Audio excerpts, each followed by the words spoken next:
Festival. This is our 17th year, but it's our first online. We have the great privilege of having two of the filmmakers with films showing today, and we are welcoming Abie Ekenezar. Ekenezar. Sorry, I'm old. I can't. Usually I tell people it's like Ebenezer, but with a K, you know, because it's just easier. I mean, I've got Nebuchadnezzar, so you're fine, believe me. And I usually say Z as in zebra when I'm trying to tell people how to spell mine. Yeah. So as audience members know, we are a production of Langston, an arts nonprofit based in Seattle's historic Central District. Please go to the Langston Seattle website. That's langstonseattle.org, Langston like Langston Hughes. We're going to be showing films back to back with some breaks in between, including some forward promotion for our wrap up this evening at 7 o'clock. So I'm going to turn it over to Abie. You can write questions and comments for these talented filmmakers in the chat box for the Couchathon live stream, or if you happen to be watching through our Facebook Live page, you can also write questions and comments there. All right. Thank you very much to Kendra and Henry, and we'll take it away. Thank you so much, Zola. I am so excited to be a part of this panel today on Sunday, and just, you know, getting a chance to actually talk to two amazing filmmakers. This is the last day for the virtual film festival, so please make sure that you get a chance to tune in. I know that I've been sharing it religiously just because these films have just been absolutely phenomenal, and I'm so excited that I get a chance to have a great conversation right now. This film block, Roots Resonating, a set of documentary films that fortify our roots, was so beautiful for me. I have multiple cultures. I grew up in England. My parents are from Nigeria, and that's a part of my culture also. And then, being born in America, I like to say that I'm kind of a mixture of so many different things, that it gives me so much perspective, especially with everything that's going on in the world today. One of the films deals a lot with BLM, and I know at 2 o'clock earlier today there was a beautiful talk on that, and it's been such a major thing going around in the world today. I myself have been a part of the protests. We're doing our own little documentary, just letting people know what is actually happening during these beautiful and memorable moments, having so many people of color in one place and just being engulfed in love and unity. And so it's nice that Langston did their film festival this weekend, especially amidst of our, the pandemic that's been happening, and most film festivals that like to hold multitudes of people being closed down because because of the COVID. So as a filmmaker, it's been so hard to get right back in there again, right? We're waiting to see what guidelines we get before we can even start making any films. And I kind of want to talk to you both about that. I want to find out, what challenges have you been dealing with, especially with the COVID, and has that stifled any kind of creative entity or moments that you've had? I know that myself, I've had so many creative blocks. And so, I'm just wondering, like, have either one of you ever had to deal with any of that? And then what is production like for the both of you? And please also, I would love for you to, say your names and the film that you did, and then give like a little introduction on the film also. Yeah, so I'm Kendra Brown, and I'm the filmmaker of Pulling the Evidence That Remains. And my film is about a documentary about the story of Veronica Carter. And she takes us through her childhood and the trauma that she experienced growing up in the Bronx during the 70s, and as well as now in present time, and trying to understand what happened throughout her life. She copes with that. She fostered 4 children and raised 2 of her own. And so in a total of 6 children, and how she's contributed to the lives of other people in a way to cope with a lot of the trauma that she experienced. And so I tell this through archival and photographs and interviews with Miss Carter. And so that's what my documentary is about. And then as far as creatively with COVID-19 and the pandemic, I think for me, like you said, it's been very difficult to really create. I think the most that we can do right now is try to write and try to like watch as many movies as possible. And I kind of see this as sort of a break from production, because like we can't actually film anything right now. And so right now I'm just using this time to try to study other filmmakers and other work, and try to really develop what type of filmmaker I want to be stylistically. And like, I'm an NYU student, so I'll be in my senior year in the fall. And we usually do like thesis films for our senior year. And so even that is like very uncertain on whether or not we'll be able to like go back to production, or like when we'll be able to and how that would look, especially with sets with smaller crew sizes. And so during this time, I've just been trying to watch as many movies as possible and just study as much as I can to prepare for when I can actually start to make things again.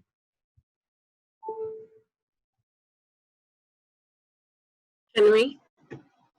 Yeah, thank you so much. My name is Henry Ogunjimi, and I also graduated from NYU. It's a pleasure to meet you, Kendra. And the title of my film, my documentary, is Marked. Marked is about a culture of tribal marks that dates back to centuries in Africa. I did this story because I have an experience as someone who wears marks on my face, and when filming this documentary, I realized that a lot has changed compared to what was when I got these marks several years ago. And I'm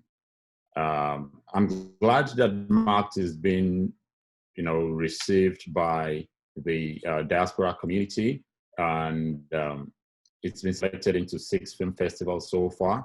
I was very excited about Seattle. I thought I was going to be in Seattle, but as God will have it, now we are doing it online, and I'm glad that this day has come.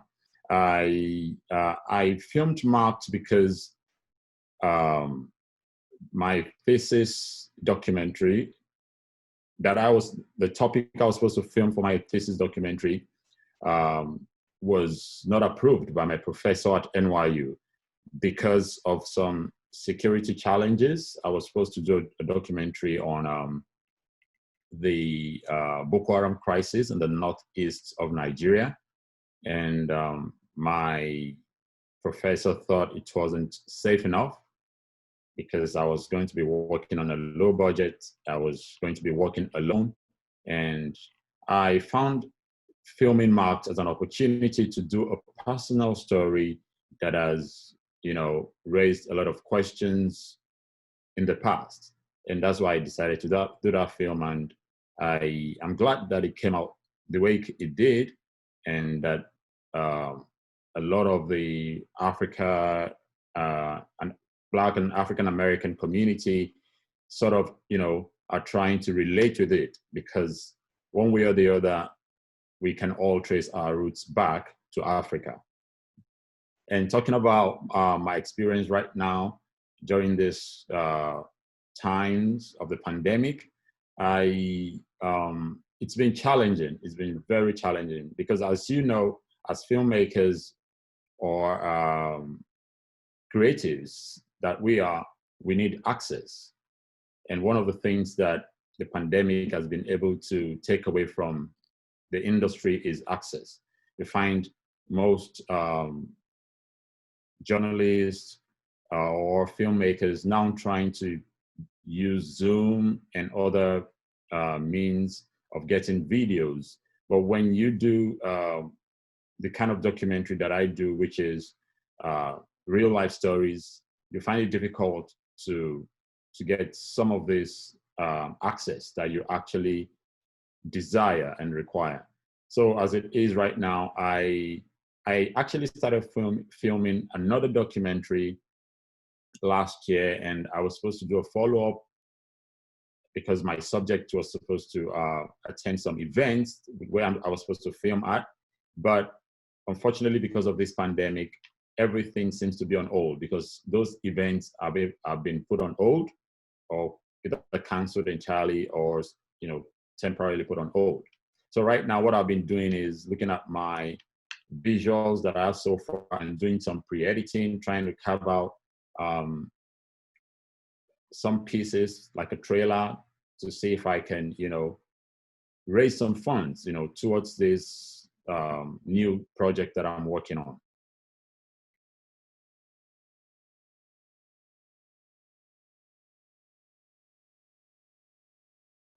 I think it's always hard trying to be your own producer, right? Because you have this vision and you want to be as creative as you possibly can. But unfortunately, in order to be that creative, it costs money, right? I just want to say that I love the fact that we are all from the New York area. I absolutely, just feel akin, especially because the East Coast, especially when it comes to the West Coast, they're like two totally different entities, when it comes to being in a market where you can share that creativity with others. I know that I work with a production right now called Zombie Orpheus, and we are in the process of, we've made a shared universe of a television show. And Henry, this is for you, but we're looking at filming in Nigeria, specifically in Benin and in Lagos. And I know that it is really hard to film in certain parts because you need to make sure that you're getting the right permits and there's no guerrilla filming because you never want to have to worry about stepping on any toes. But what were the challenges for you to film in Nigeria? And then eventually I want to pose that question to Kendra, especially when it came to trying to get your subject matter, your main subject, to open up about everything that she went through. So Henry, I would love to know if you could give me some pointers, because the last time I was in Nigeria was about 4 years ago, and I remember one instance when I was with my cousin and we were driving, and we saw a little, or at least I saw, and I'm pretty sure my cousin recognized it, but there was that thing where you get stopped by police, yeah, and random stops and random checks and random bribes, right? So I'm just like, ooh, here's my camera phone, and my cousin's like, put that down. The last thing you want to do is go to jail. And I was like, why would I go to jail for filming something that I'm seeing? And he's like, he went to jail. He was a banker. He went to jail for 3 days just for opening up his phone. So yeah, I would love to hear what your experiences were, especially for other filmmakers who do eventually want to be able to film in Africa, just to find out what the process is for doing that. Yeah, thank you very much. I must say that my experience, I've been a journalist back in Nigeria before coming to NYU to take my master's degree. I worked with one of the best private television stations called Channels Television, and I was there for 12 years and a little bit more. And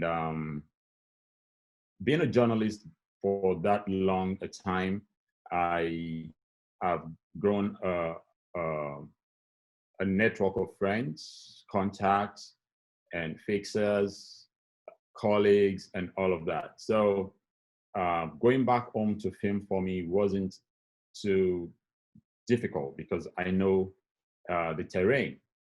I would advise that if you want to go back to Africa or to Nigeria specifically to film, that you'll find someone who knows their way around. Because like you said, unfortunately, this is very unfortunate that you cannot even bring out your phone right in front of the policeman. Why? Because they think you're recording them, you're documenting whatever is happening to get them in trouble because of their corrupt ways. You know, some of them are very corrupt, some are very nice people that will just do their work. But for those who see the phone pulled out or even the cameras of a journalist and feel very uncomfortable, you can tell that they have some skeletons in their cupboard. So for me, going back home to film wasn't too difficult. I did a film in 2017. It's titled From Benin City to Italy. It's about the trafficking of young girls from Europe, from Benin City, that part where you know, to Europe. And that I would say was a bit difficult because I was stepping on toes, finding during my research, during my filming, I was stepping on toes of people involved in the illicit trade. So for that kind of project, I remember I had to be very careful. I had security around me. I had to do some secret filming. I had to do a lot of, I had to pay a lot of attention to my own security because the cartel involved in trafficking of young girls out of Nigeria through the Sahara Desert and onto Europe are a very dangerous group of people. And so when I was doing that filming, I had to, put all of that into consideration. But filming Marked wasn't too difficult because Marked is about the culture of the people. I was only asking questions about a culture that existed a long time, that was very popular sometimes in the past, and all of a sudden it started to go away. So the only challenges I had then were not so much security challenges, but the challenge of finding people who still practice the culture.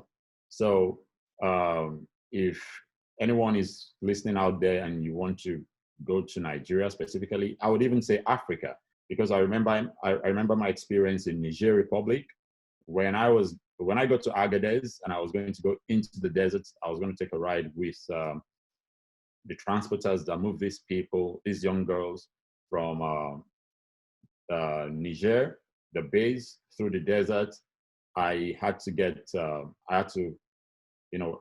get policemen, security policemen with guns actually to ride with me, to ride along with me into the desert. So when you're filming in Africa, depending on the subject you're talking about, if you're going to be asking questions people don't want to be asked, you definitely pay attention. You have to pay attention to your security. So that's my experience. And like I also said, if you're going to Africa for the first time to do such projects, I would advise that you get somebody who's been on ground or who was on ground, who knows people, that can show you around, that can also help you speak the language. Because Abie, if you go to Nigeria right now and you're asking questions, people will definitely know you're not from Nigeria because of your accent. And some might take advantage of you. But if you have somebody who can speak the Benin language, or who can speak Yoruba, or who can speak the Hausa language, the local language, and by the time you're going around asking questions, they feel a bit more, comfortable relating with people, somebody who knows the way around, and they because of that, they are aware, they're careful not to take advantage of you.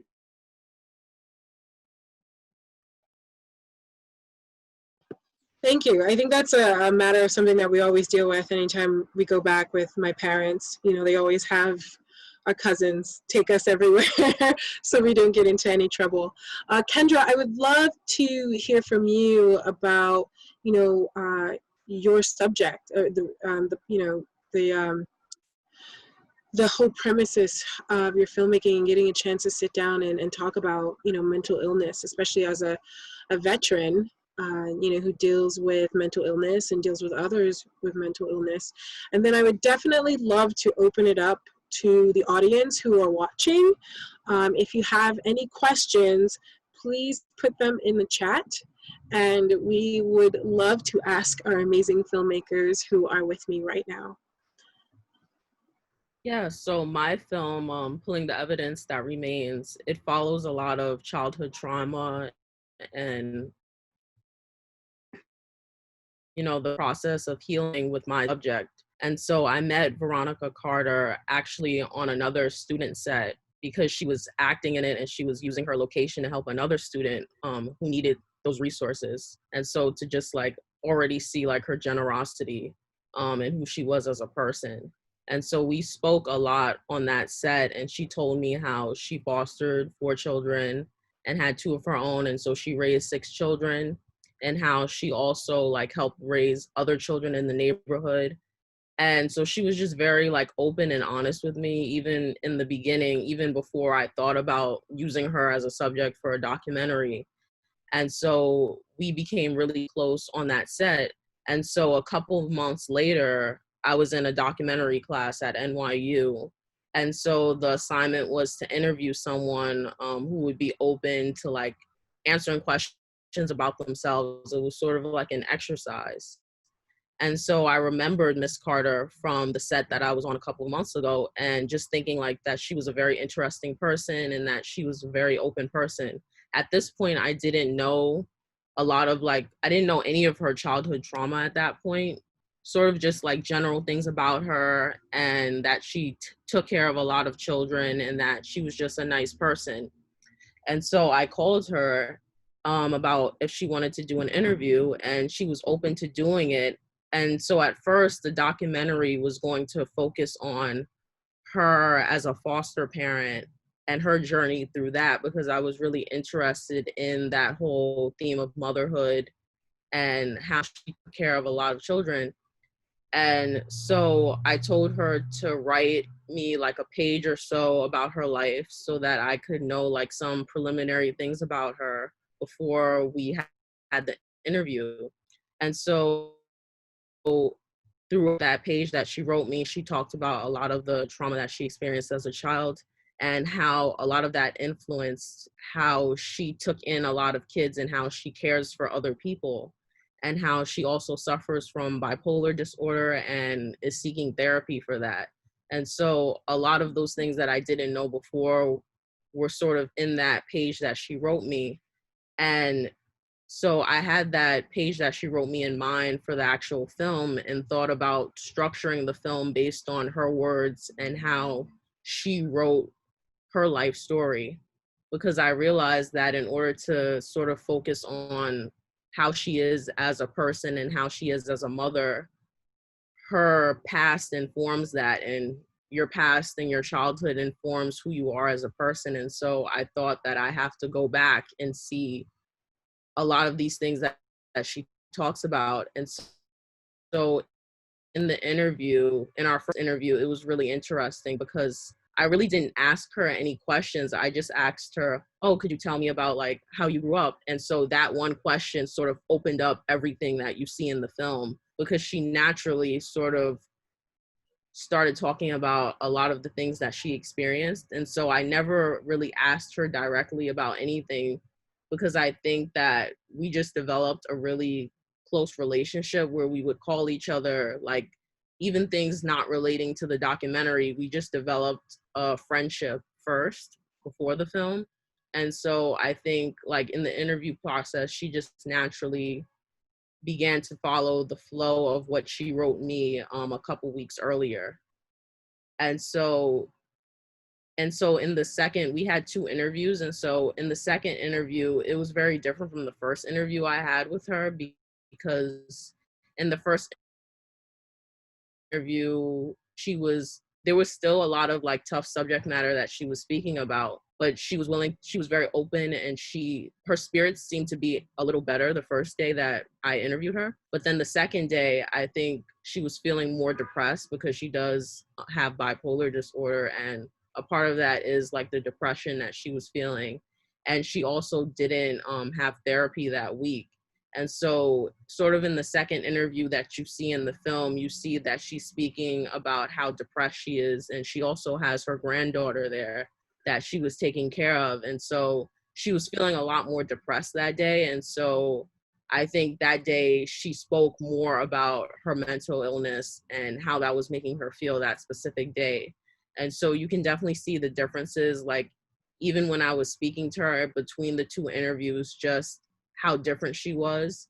And also like in both interviews, I just sort of let her speak and have that platform. I didn't really ask her any questions, even because the second interview, I wasn't planning on interviewing her again from the first interview. And so she asked me like, we should do another interview just to say how I'm feeling today, because it's different from when we had the other interview. And so I let her sort of dictate the process, and if she wanted to film, and like when she wanted to, and what she wanted to talk about. And so I would just roll the camera and just let her speak about how she was feeling, and to not like interfere in that process, because it is a very personal documentary. Yeah, I loved how she, talked to her granddaughter, especially because her granddaughter was asking, like, Mom, like, why are you crying? And it's always hard to, be able to, like, talk to our children, when we are feeling a certain way. As people of color, we've always been told to be strong. And, I mean, I have at least,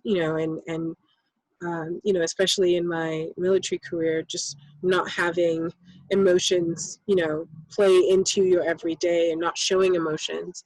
I do want to talk about, or at least ask about, filmmaking.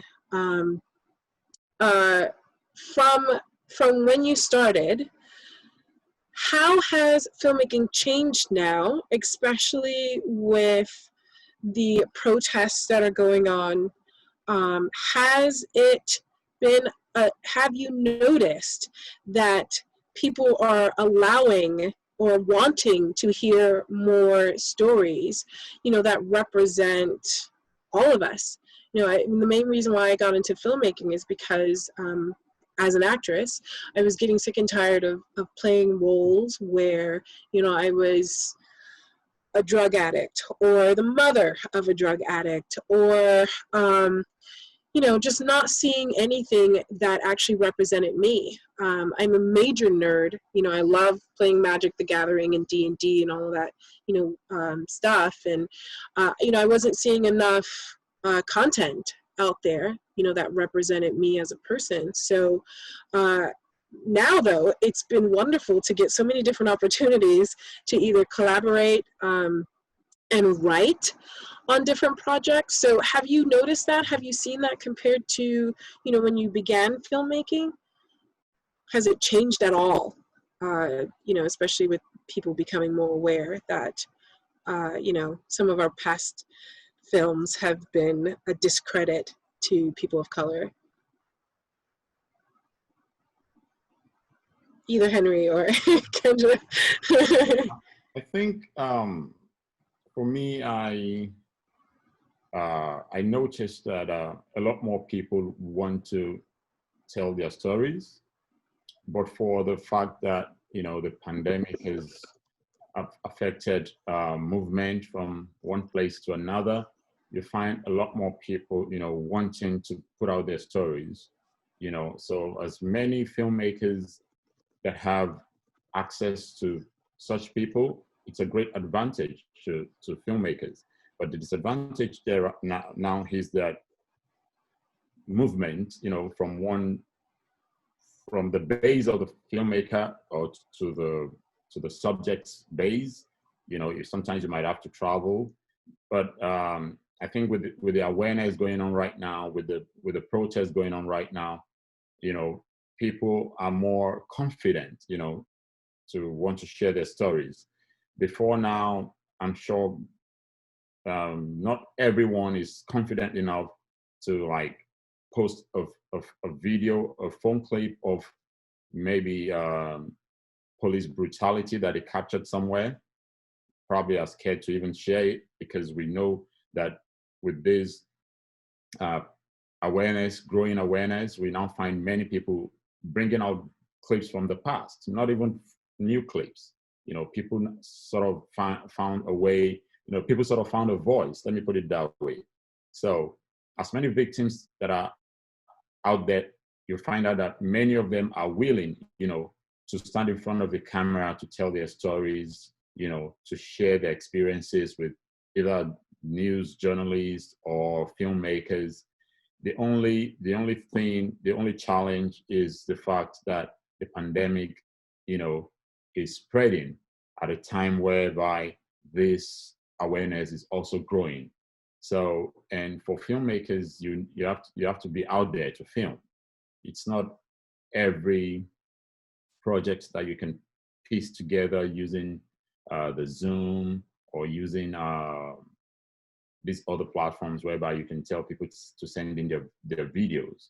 You know, it's not like you being there and asking those questions, sitting one-on-one with your subject, looking into their faces, and, you know, drawing that emotion that you would naturally draw when you're sitting there.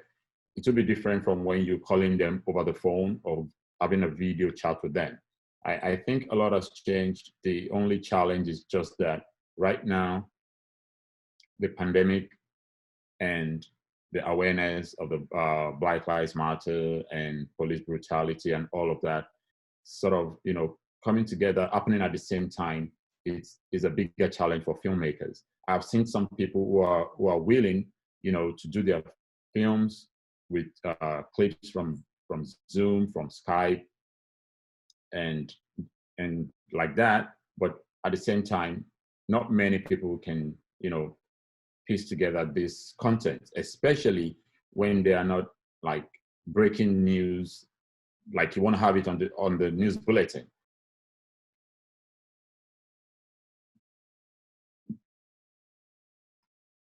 Yeah, Kendra, your thoughts? Yes, I definitely think there's an urgency, like especially among like more emerging filmmakers, that I think with everything that's happening, it's really showing people that we don't need the industry to tell our stories, and that we can find our own platforms and our own ways outside of the industry to tell the stories that we want to see. And that even like as far as like filming the protests and like people that have been going to the protests, we're starting to see that from our own footage and from our own voices, that we don't need to rely on like the mainstream media to film those things, that we can share those things, and that we have the tools and the power to empower ourselves to do those things. And whatever stories that we feel that we aren't seeing, we can be the ones to make those stories. And I think as far as the industry, like there's been a lot of talk about like initiatives to help filmmakers of color and things like that. But I think time will only tell with those things. I think it's ultimately up to us to come together and to make our own stories, and to not wait for anyone else to give us permission to tell those stories, and to see that it's been time for us to have these stories accessible to us. I think the biggest thing is money for us as filmmakers of color, and like the access to have the funds to tell those stories. But I think we're increasingly starting to see that even without the funds, that even from like a phone, even from like a DSLR camera, like you can start your journey now. And we're starting to see with a lot of clips that have gone viral and a lot of things that have been on Twitter, on social media, that we can use our own platforms to do those things. And that even though like the funds do definitely help to support us, but if we don't have that option, we also have to find another way to tell those stories in another outlet. Yeah, I know and appreciate that Langston has a collab with the SIF, and they do a crash course for, you know, kids or teens to help, you know, help their creative minds in making their own films. And, you know, I always tell people, like, if you're interested in making a film, get a camera. It's especially easy now because, you know, with the restrictions for sets, you know, a lot of people are making their films from home, right? They have creative ways that they're doing it through, you know, Zoom interactions and all of that other stuff. So it's definitely been interesting. We have some questions from the audience, but first, Zola had a question. She wanted to ask Kendra, so you mentioned your relationship, your friendship, you know, with the subject of your documentary. This would be a question for both of you. How do you think developing a friendship with the subjects changes your approach to your filmmaking?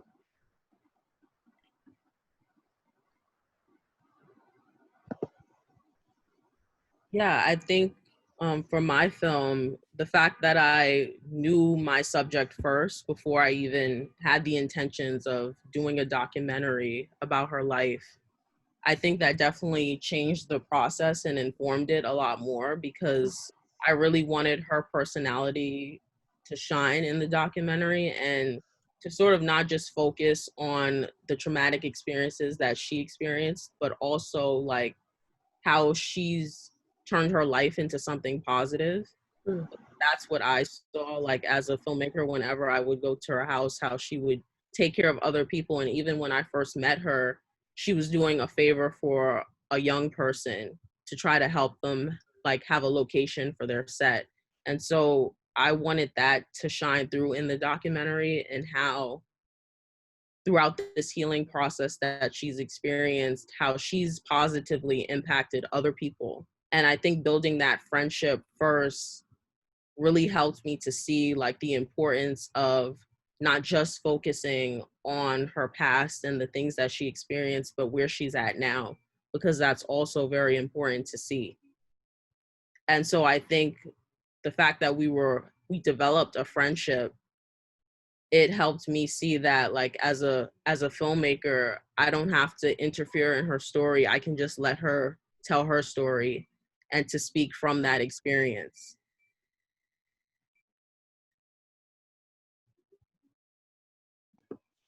Yeah. Henry, did you know any of the people that you were filming?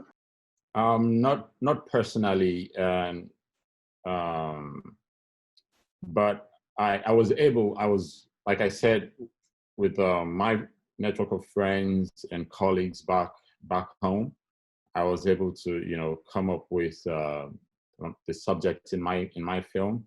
And before I traveled down to Nigeria to do the filming, I was in contact with this subject. And you know, for a documentary like this, it was difficult for me to find somebody who was willing to be filmed, because those who are still in the business of practicing the culture of tribal marks are not that, you know, available in the society anymore.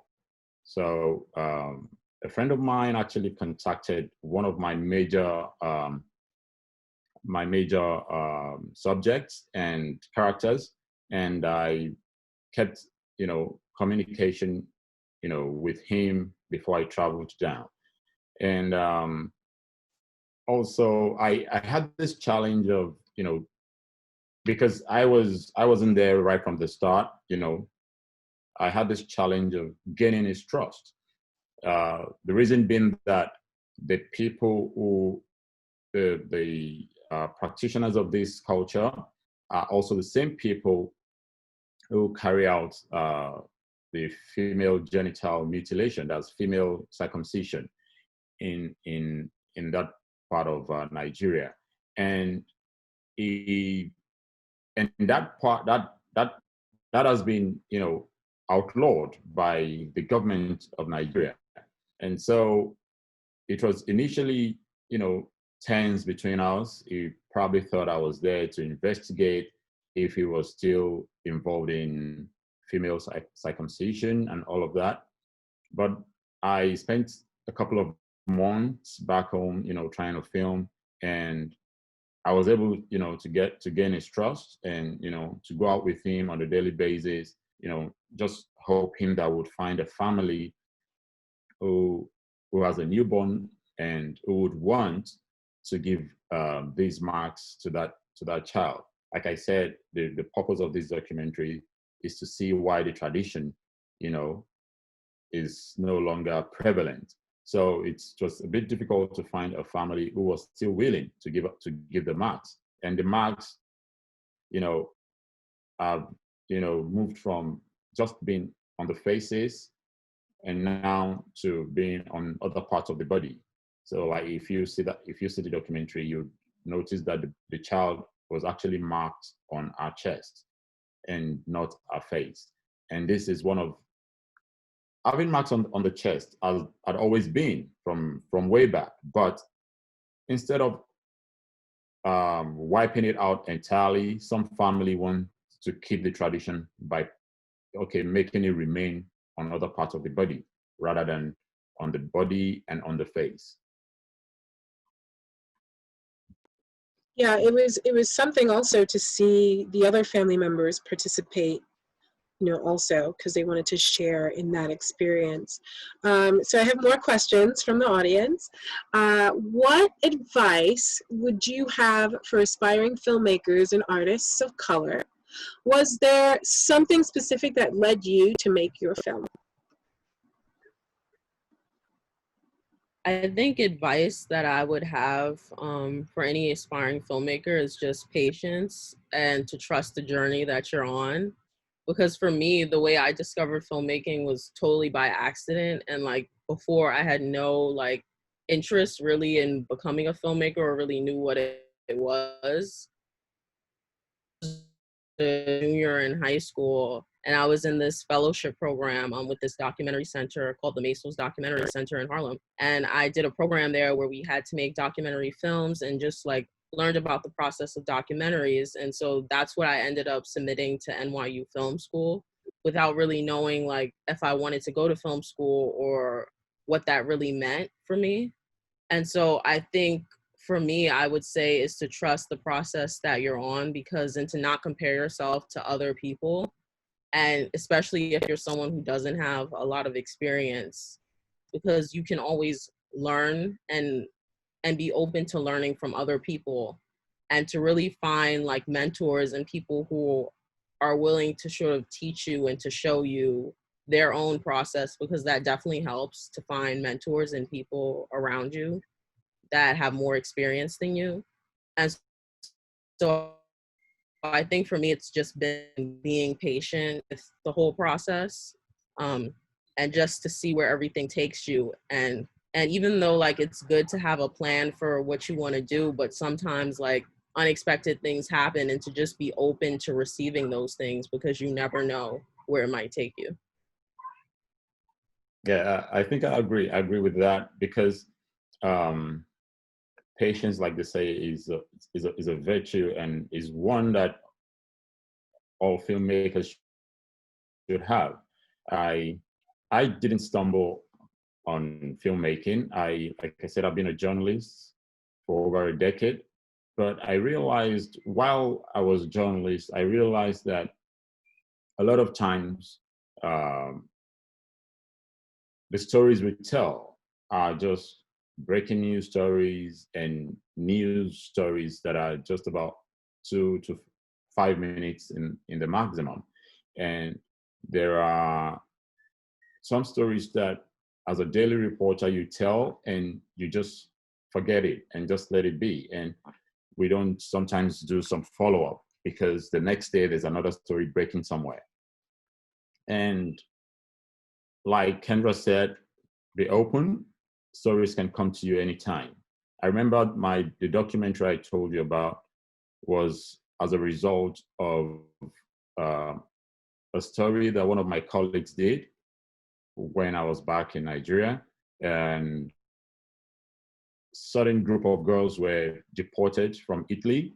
And my colleague who covered the aviation sector, who reported from the airport and covered the aviation sector, brought back the story to the newsroom.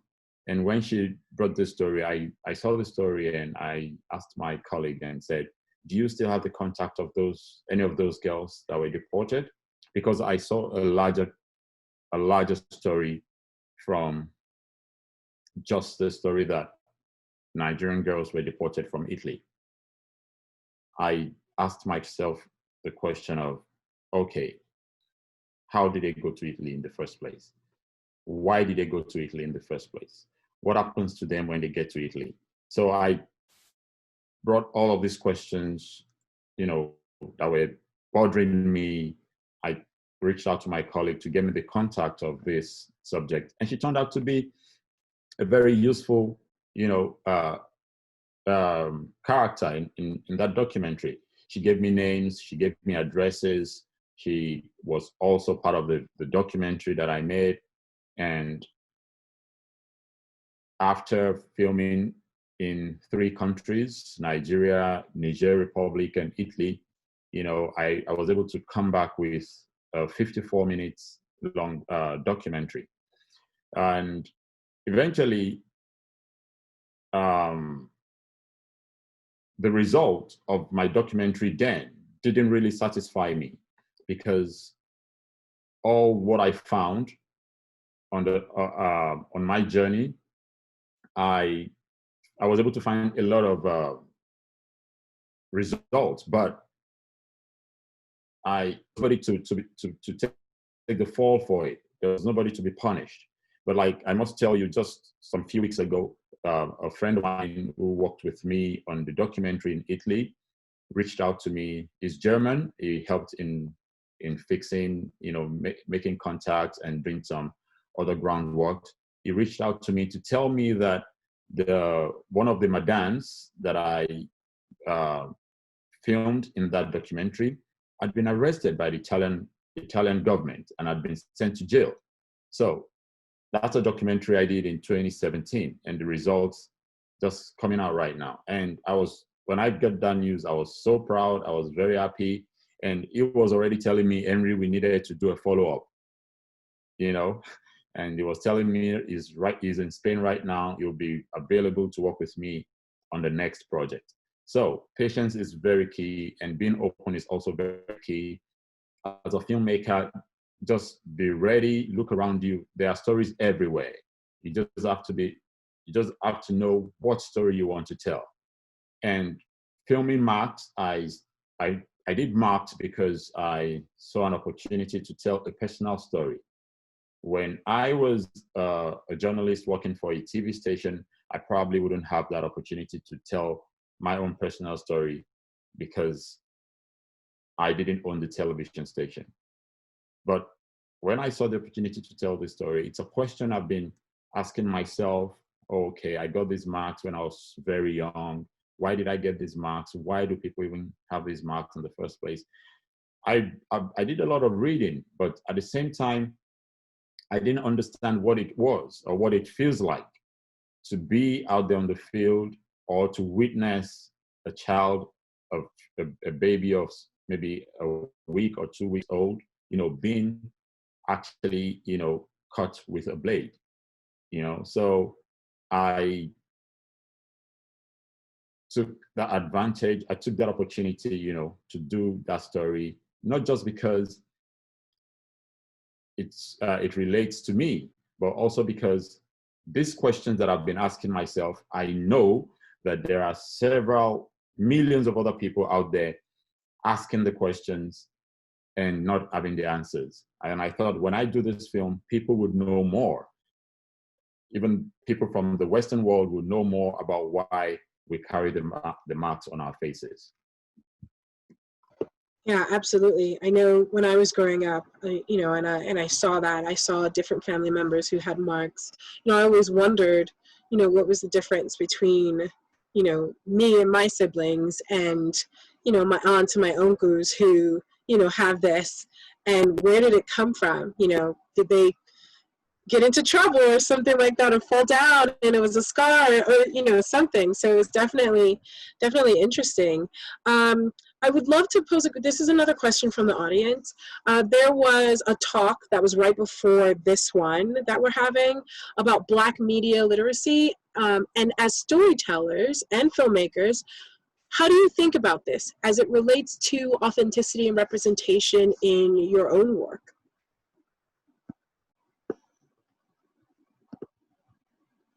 Okay, I think as filmmakers, we just need to be like open and ready to tell the story. I think I remember somebody talking about the old guard. Abie, it was you, right? Yeah, I saw the old guard. I saw the old. I loved it. On Netflix, and when I saw it, I was also surprised that the makers of that film decided to use the Black girl as one of the main characters. And along the line, when I watch a movie or when I'm seeing a film, I try to anticipate what is going to happen. So I was thinking along the line that, oh, okay, maybe our roots will be traced back to Africa, the supernatural powers, and all of that. But as filmmakers, how do we represent, our community? When I was telling, I think my first screening of Marked in New York City, some people stood up and asked me how I felt about the marks on my face or about people getting marks.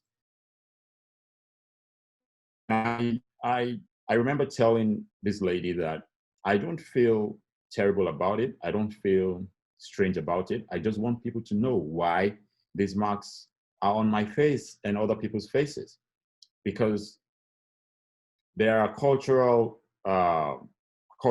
attachments to the marks. If I, as a filmmaker, don't help to put the knowledge out there, who am I supposed to rely on to do it? And I remember when I was back in Nigeria, I used to tell my colleagues that we need to represent our communities the right way, or else somebody else will come and tell our stories. When I was in Nigeria, I remember there was this CNN reporter that would just sit in Lagos and tell a story of what is happening in the Northeast or the South, just because he has phones, he has maybe some money to pay some informants to give him stories. And a lot of times we find out that there are a lot of misrepresentation. But when you go out there on your own to do the investigation, to tell the stories, there will be very, very little fault that will be, found in your storytelling. So as filmmakers, I feel that we should try to represent our communities so that nobody tells our stories in the wrong manner. I definitely agree with Henry about us telling our own stories. And like for me, like especially with documentary, like historically, we've seen that other people have gone into our communities and told our stories for us. And even though like that representation was sort of there, it wasn't an authentic story. And it wasn't coming from the people that are actually from those communities. And so for me as a filmmaker, it's very important for me to tell stories that I feel like I have roots in and it's very much a collaborative process. Like with my documentary, Pulling the Evidence That Remains, me and Miss Carter had a very collaborative process where she dictated when we would film and what we would film. And like, it was very friendship within that, where she trusted me that I was open to receiving her story and that I would tell her story fully. And we trusted each other. And a lot of the inspiration that came from telling her story was definitely from my own family, where there's definitely a history and a lineage of women raising their own children and the children of other family members. And that's something that we see like in our community. And so a lot of that is definitely like building a trust with you and your subject and telling our own stories. Yeah, absolutely, Kendra. I think that's a lot to do with the reason why I've actually, broken out. Well, I mean, I guess I mixed it up a bit because, that's another thing I'd love to ask you guys. My genre is mainly science fiction, fantasy, especially because, I feel like there's so little, POC content that's out there, when it comes to that kind of stuff. And so, when it goes to, bringing it to Nigeria, or at least, areas that I feel represent me, I'm so sick and tired of seeing this same stereotypical stuff on television. And that's why I feel it's just so important, to go out there and like do your own stuff. I have one more question that I'm going to ask because we need to wrap it up here. But do you feel that do you feel the mainstream path for film distribution is opening for the BIPOC community?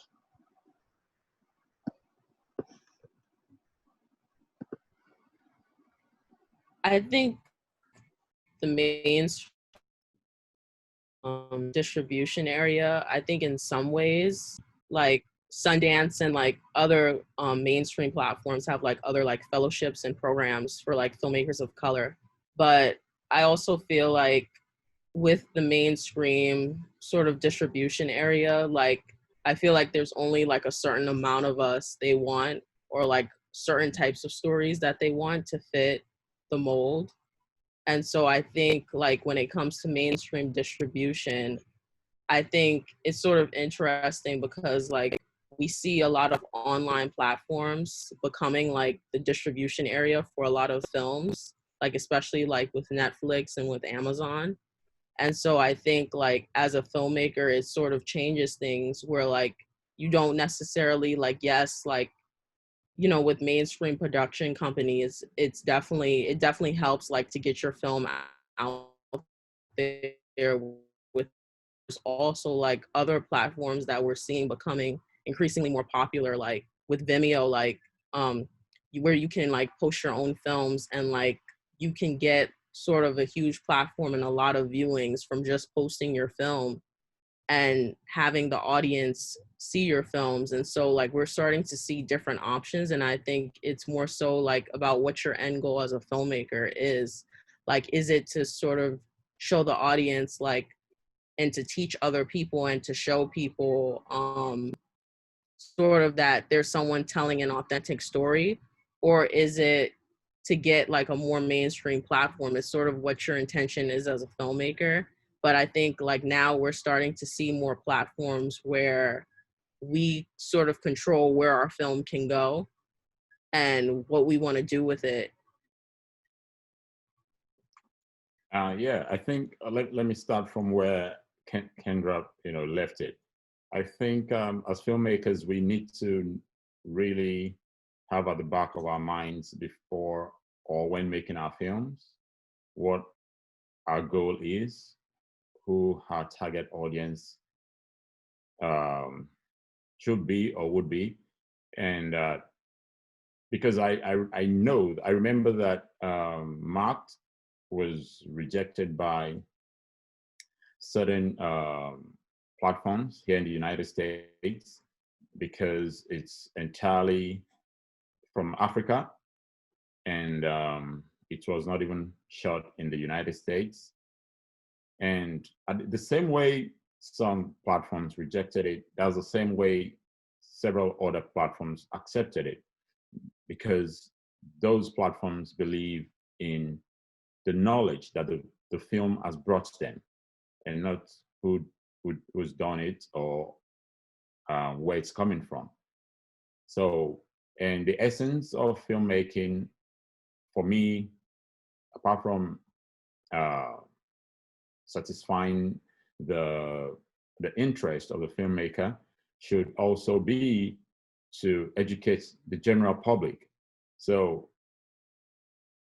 thanks to platforms like Vimeo, YouTube, and the social media generally, I think we can push our films ourselves, even when we don't, get on those big platforms. And I'm sure that when we do well at our level, where we are pushing it, someday the bigger platforms wouldn't have any choice than to reach out, to people like, like us, who are trying to push our films out there.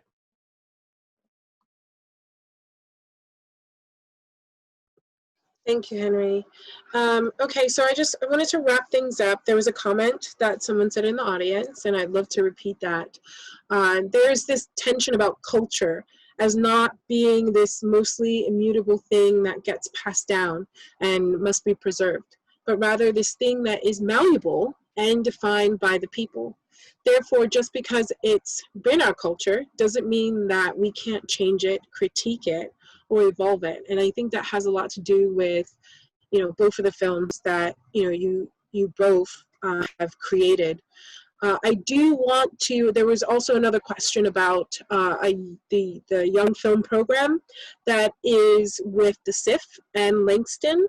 It's called the SIF Crash, and I can give you the URL. It's www.sif.net/education/youth/single-day-workshops/crash-kids.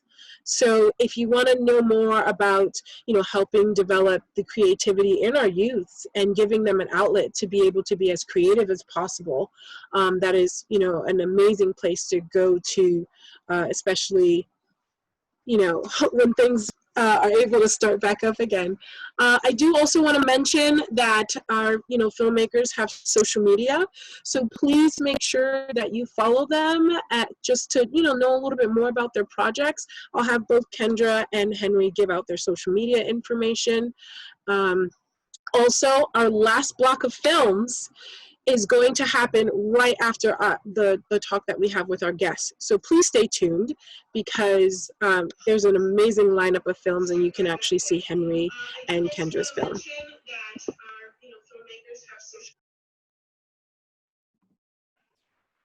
Thank you so much, everyone. So yes, please do stick around for our documentary film block. See the films that you've been able to hear about in depth. It's always wonderful to hear some of the backstory and all of the very serious work, heart and soul, that goes into making a film. Our closing night film is at 7 o'clock. Thanks, everyone.